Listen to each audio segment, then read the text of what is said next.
Good morning बच्चों। अपनी कक्षा 12 राजनीति विज्ञान, इसमें अपना लेसन चल रहा है स्वतंत्रता एवं समानता। तो इस लेसन में स्वतंत्रता का परिचय, इसका अर्थ और इसके विविध रूप अपन पढ़ चुके हैं। आज है अपना स्वतंत्रता के लिए आवश्यक शर्त। मानवीय जो स्वतंत्रता है, इसके अनुरक्षण के लिए, इसको बनाए रखने के लिए, इसकी सुरक्षा के लिए कुछ परिस्थितियां आवश्यक है।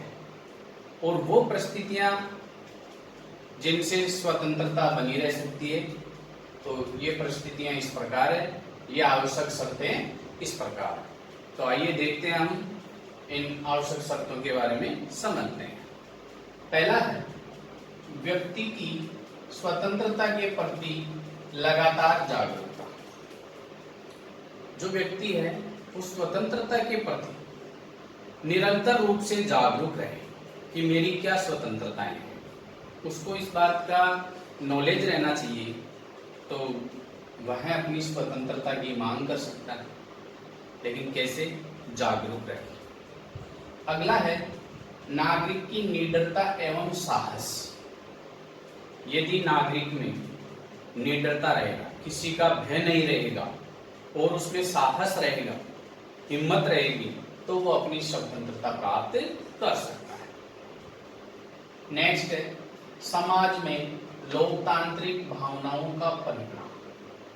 यदि समाज में लोकतांत्रिक भावनाएं पनपेगी, लोकतंत्र के प्रति आस्था रहेगी, तो उसको स्वतंत्रता मिल सकती है। क्यों?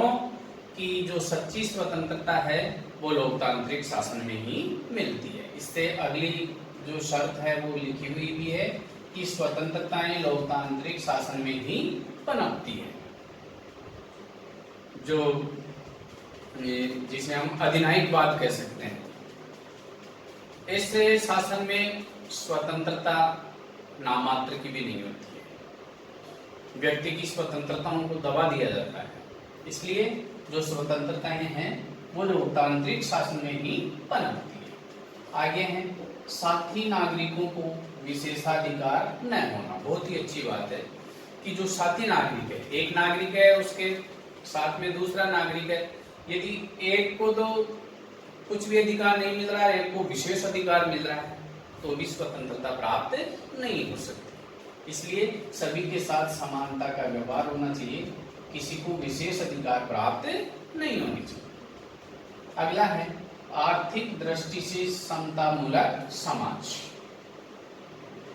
आर्थिक दृष्टि से रोजगार का साधन है, समान कार्य के लिए समान वेतन है, उसका गरिमापूर्ण जो जीवन है, तो वो कैसे मिलेगा? जब समाज में आर्थिक दृष्टि से समतामूलक समाज हो, यानी कि समानता पे आधारित चीज हो, तभी हमें स्वतंत्रता प्राप्त हो सकती है। नहीं तो एक आर्थिक दृष्टि से उच्च होगा, एक निम्न होगा, तो वो तो उसकी स्वतंत्रताएं को अपने आर्थिक बल पे दबाएगा। अगला है पक्षपात विहीन विधि का शासन। जो कानून का शासन है, विधि का शासन है, वो पक्षपात पूर्ण नहीं होना चाहिए कि एक को तो जो न्याय है या कानून के अनुसार उसको ज्यादा सुविधा मिल रही है, एक को सुविधा नहीं मिल रही है, तो ये पक्षपात पूर्ण नहीं होना चाहिए। अगला है प्रेस की स्वतंत्रता। स्वतंत्रता के लिए प्रेस की स्वतंत्रता आवश्यक है।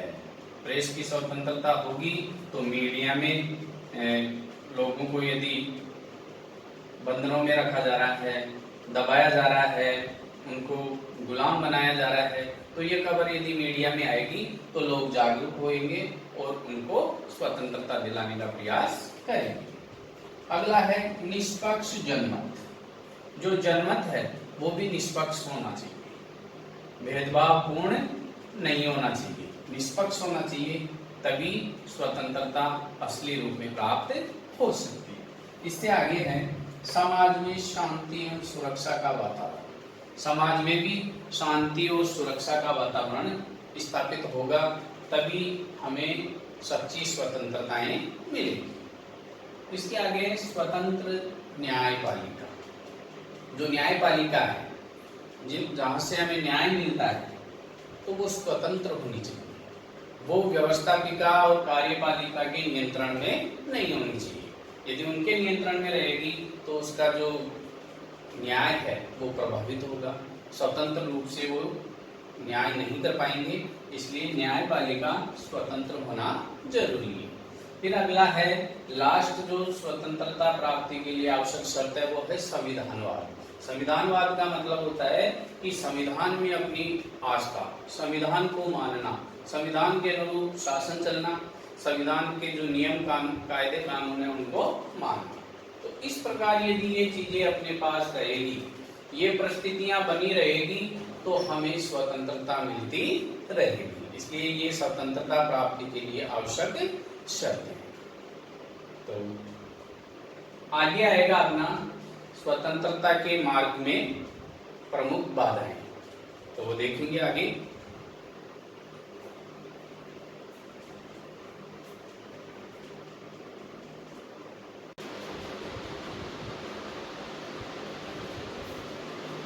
अब है अपने स्वतंत्रता के मार्ग की प्रमुख बाधाएं। देखो बच्चों, स्वतंत्रता प्राप्ति के लिए जो आवश्यक शर्तें हैं, सीधा सा एक फैक्ट है कि स्वतंत्रता प्राप्ति के लिए जो आवश्यक शर्तें थी, उन्हीं को नकारात्मक रूप में लिख दो, वो इसकी बाधाएं बन जाएगी। देखो अभी आपको पता चलेगा, अपनी स्वतंत्रता के प्रति जागरूकता का अभाव। और आवश्यक शर्त में था कि व्यक्ति को अपनी स्वतंत्रता के लिए लगातार जागरूक रहना चाहिए। अब इसकी बाधा हो गई कि स्वतंत्रता के प्रति यदि वो जागरूक नहीं है तो उसको स्वतंत्रता कैसे मिल सकती है? स्वतंत्रता नहीं मिल सकती। तो पहला हो गया अपनी स्वतंत्रता के प्रति जागरूकता का अभाव। दूसरा है अशिक्षा। जागरूकता कैसे आएगी? यदि व्यक्ति पढ़ा लिखा नहीं है, शिक्षित नहीं है, तो उसके स्वतंत्रता के मार्ग में बाधा आनी ही आनी है। इसलिए अशिक्षा भी इसके मार्ग में प्रमुख बाधा है। तीसरा है गरीबी तथा संसाधनों का अभाव। बहुत ही अच्छी बात है कि व्यक्ति यदि गरीब होगा, उसके पास संसाधन नहीं होंगे, तो वो स्वतंत्रता के बारे में कहाँ सोचेगा? खाने को एक समय का है, दूसरे समय का है ही नहीं, तो वो कैसे सोचेगा कि मुझे क्या स्वतंत्रताएं मिले, क्या नहीं मिली? तो यह भी एक प्रमुख बाधा है। तो वो तो अपने काम में 2 जून की रोटी कमाने में ही उसका ध्यान रहेगा, स्वतंत्रता के प्रति उसका ध्यान जाएगा ही। इसलिए गरीबी तथा संसाधनों के अभाव में स्वतंत्रता मार्ग में बाधा है। अगला है न्यायपालिका के कार्यों में कार्यपालिका का हस्तक्षेप। यह उसमें भी लिखे थे अपन कि स्वतंत्र न्यायपालिका होनी चाहिए। यदि न्यायपालिका के कार्यों में कार्यपालिका हस्तक्षेप करने लग जाएगी तो वो स्वतंत्र रूप से निर्णय नहीं दे पाएगी। इसलिए यह हस्तक्षेप नहीं होना चाहिए। यदि हस्तक्षेप होता है तो स्वतंत्रता के मार्ग में बाधा है।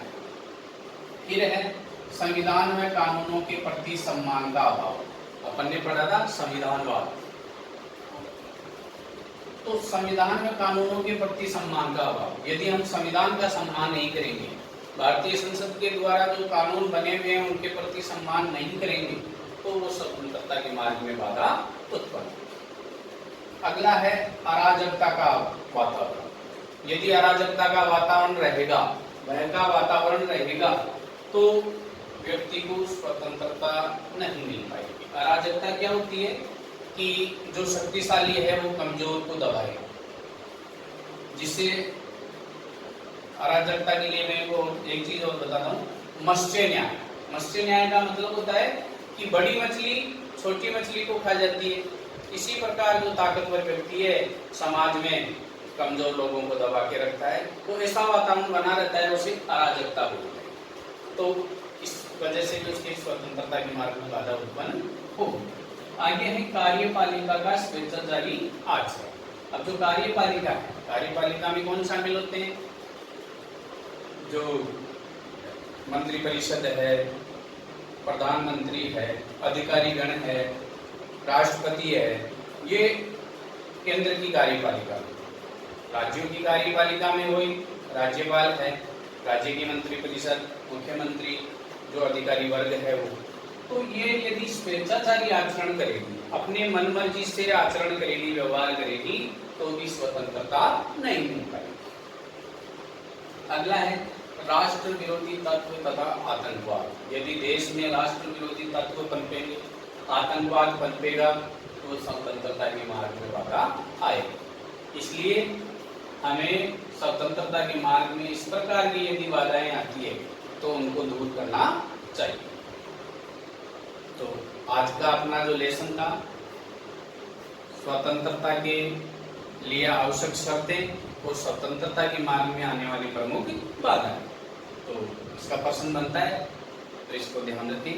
आज इतना ही। जय हिंद, जय भारत।